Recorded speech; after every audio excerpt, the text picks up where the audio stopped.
फूल फूले सेमिना हर झूले रानी धान कूटे कहाँ पावे रानी चंदा बारन चोला कहाँ पावी हारी कहाँ पावे जोड़ी चंदा बारन चोला कहाँ पावे हारी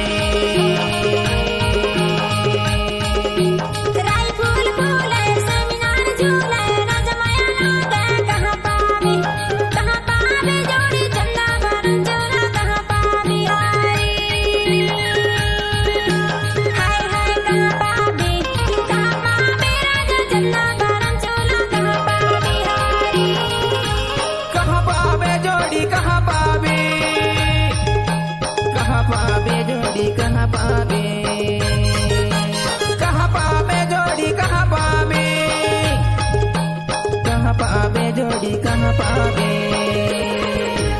गाय फूल फूले सेमिना हर झूले रानी धान कूटे कहाँ पावे रानी चंदा बारन चोला कहाँ पावे हारे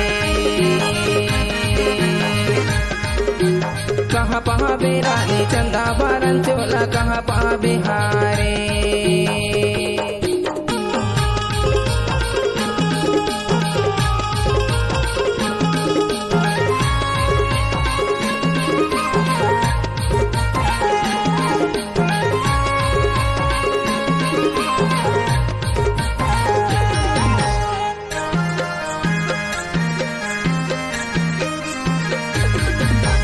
गलिया ला रे गए झूलावड़े गलिया ला रे गए झूलावड़े माया वाले होते मिलाते दोनों हाथ हाय कहाँ पावे रानी चंदा बारन चोला कहाँ पावे हारे हाय कहाँ पावे जोड़ी चंदा बारन चोला कहाँ पावे हारे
कुटकी को दैया नाला में धोले